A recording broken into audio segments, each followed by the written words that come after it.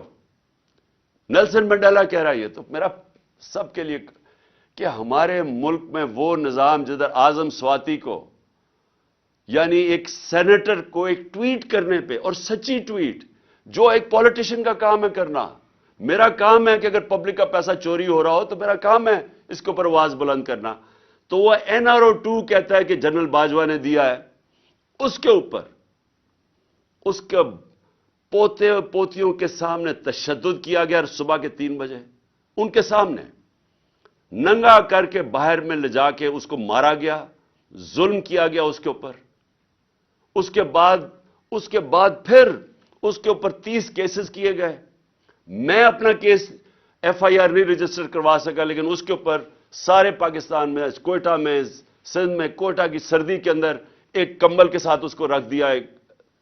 یعنی ایک 75 سال کے آدمی سے ایک ٹویٹ کے اوپر یہ ہوا ہے.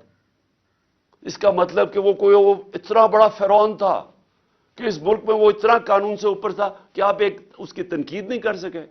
ساری مغرب میں پاکستان کی بدنامی ہوئی, سارے اخباروں کے اندر آیا کہ پاکستان کے سینٹ کو اس طرح کیا گیا, کسٹوڈیل ٹارچر کی گئی. اس سے پہلے شہباز گل, پھر یہ جو ارشد شریف سے ہوا. تو یہ تو ہماری لیگل کمیونٹی کی سب سے پہلے ذمہ داری تھی کہ ہم اس کے اوپر سٹینڈ لیں.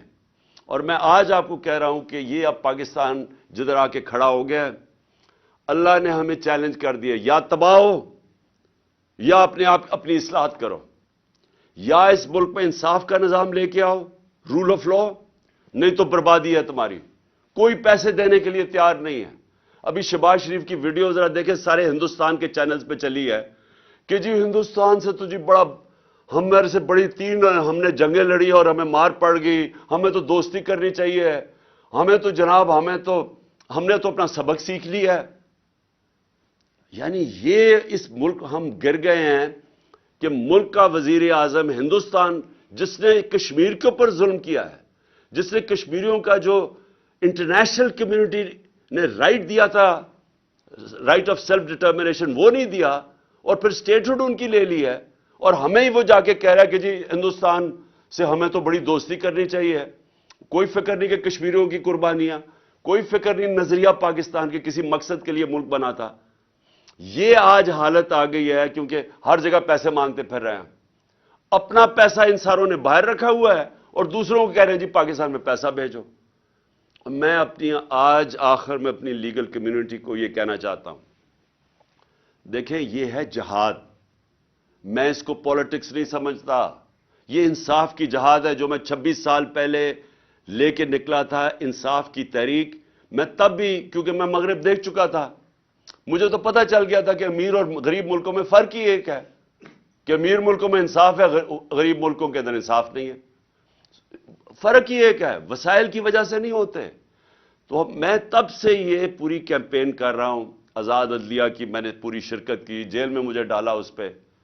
اب پھر نکلا ہوا ہوں کہ یہ کیسے ہو سکتا ہے کہ جناب ایک ایجنسیز کے آدمی کا نام آ گیا تو میں FIR ہی نہیں کاٹ سکتا. مجھے پتہ ہے انہوں نے کیا ہے, میں پہلے سے بتا رہا تھا کہ پلان بنا ہوا ہے. میں نے اس کے اوپر پورا, مجھے یہ سارا جب پلان انہوں نے ویڈیو بنائی اور یہ جو کیمپین کی, اسٹیٹ ٹی وی کے اوپر اشتہار چلائے کہ عمران خان نے توہین رسالت کی ہے اور توہین مذہب کی ہے, اور پورا پروپیگنڈا کر کے میں نے تب کہا کہ یہ دینی اتحاد پسند کے ذریعے میرے اوپر واردات کریں گے. میں نے 2 مہینے 1.5 مہینے پہلے جلسے میں کہہ دیا تھا یہ پلان ان کا یہ ہے. مجھے پتا تھا اس کے پیچھے کون ہے, 3 نام میں نے لیے, میں ابھی بھی مجھے پتا ہے کہ انہوں نے کیا ہے, ہر چیز انہوں نے کیا. اس کے بعد پہلے جو انہوں نے پولیس والوں کو کنٹرول کیا, جس طرح پولیس والے جس نے ویڈیو بنائی وہ JIT کے سامنے اسے انکار کر دیا آنے سے. CTD والوں نے جنہوں نے دوسری ویڈیو بنائی ان سے پوچھا, انہوں نے انکار کر دیا آنے کو. کون ان کو حکم کر رہا تھا؟ ہماری گورنمنٹ ہے پنجاب میں، لیکن اپنی پولیس ہماری بات نہیں سن رہی، کیونکہ ہمارے سے بھی طاقتور لوگ بیٹھے ہوئے ہیں یہاں جو فیصلے کرتے ہیں ملک کے بند کمروں میں، جو اتنے طاقتور ہیں کہ پولیس گورنمنٹ کی نہیں سن رہی ہے، الیکٹڈ گورنمنٹ کی، وہ سن رہی ہے اوپر سے طاقتور جو چاہتے نہیں ہے انصاف ہو، جو روک رہے ہیں انصاف کو۔ پولیس بھی نہیں آ رہی، اور پھر جو 4 سی ٹی ڈی کے جو ہماری جے آئی ٹی کے ممبرز تھے، چاروں نے جا کے کوئی اور بیان دے دیا جا کے عدالت میں، جب ان کی سٹیٹمنٹس ہیں، اور عدالت کہہ دیتی ہے کہ ایک ہی شوٹر تھا۔ انہوں میں سے جو ایک جا کے بیان دیتا ہے کہ ایک ہی شوٹر ہے، اس کی اپنی ایویڈنس ہے کہ اس نے چھت پہ جا کے دوسرے شوٹر کی گولیاں ریکور کی ہیں۔ تو یہ کون ہے جو روک رہا ہے انصاف کو؟ اور میں پھر سے کرتا ہوں کہ چھوڑے عمران خان ہے، پاکستان کا ایکس پرائم منسٹر اور سب سے بڑی پارٹی کے جس کے اوپر قاتلانہ حملہ ہوتا ہے، میں نہیں انصاف میرے اور جو جے آئی ٹی بن رہی ہے اس کو سیبوٹاج کیا جا رہا ہے۔ اور اگر مجھے تھوڑا سا بھی شک تھا نا کہ یہ 3 بڑی بڑی طاقتور شخصیت جنہوں نے کیا ہے، یہ سارا شک میرا دور ہو گیا ہے، جس طرح یہ پوری کوشش کر رہے ہیں کہ کسی طرح انصاف نہ ملے۔ تو اگر مجھے انصاف نہیں مل سکتا تو سوچیں کہ عام آدمی کا کیا حال ہوگا، اور اوورسیز پاکستانی وہ کیوں پاکستان میں آ کے پیسہ لگائے گا جب اس کو اعتماد ہی نہیں ہے پاکستان کے جسٹس سسٹم میں۔ اس لیے میرا پھر سے میں کہتا ہوں کہ اللہ نے ہمیں چیلنج کر دیا ہے پاکستانی قوم کو، اگر آپ نے بچنا ہے تو اس ملک میں انصاف کا نظام لے کے آؤ، نہیں تو حضرت علی کا قول کہ کفر کا نظام چل جائے گا، ظلم کا نظام نہیں چل سکتا۔ یہ نظام نہیں چل سکتا اب آگے، کوئی پیسے دینے کے لیے تیار نہیں ہے، سیلابوں کو بیچتے رہے ہیں پیسے لینے کے لیے۔ اس سے پہلے ہم جی دہشت گردی کی جنگ لڑ رہے ہیں، ہمیں پیسے دو، ہم جی بنیاد پرستی کے ساتھ کھڑے ہیں، ہمیں پیسے دو۔ بیکاریوں کی طرح ہم پیسے مانگتے رہے ہیں، اپنی عزت کھو بیٹھے ہیں۔ اور آج یہ ٹائم آیا ہے، جو ہندوستان کے ٹی وی پہ دیکھیں جو شہباز شریف کا مذاق اڑ رہا ہے کہ شہباز شریف انہیں کہہ رہے ہیں ہم تو دوستی کرنا چاہتے ہیں، جس میں ساری ہماری غلطیاں ہیں کہ یہ دہشت گردی ہماری وجہ سے، جو ہندوستان کا موقف ہے۔ اور ہندوستان آگے سے کیا کہہ رہا ہے؟ پہلے آپ دہشت گردی ختم کرو پھر بات کریں گے۔ اس سے زیادہ ذلت میں نے نہیں اپنی تاریخ میں دیکھی کہ ہمارے ملک کی ہو۔ اور یہ آگے اگر ہم نے اپنے آپ کو نہ اصلاح کیا تو مجھے خوف ہے کہ آگے مزید ہمارے ملک کے وہ امتحان آنے والے ہیں جو برداشت نہیں کر سکیں گے۔ بہت بہت شکریہ۔ پاکستان زندہ باد۔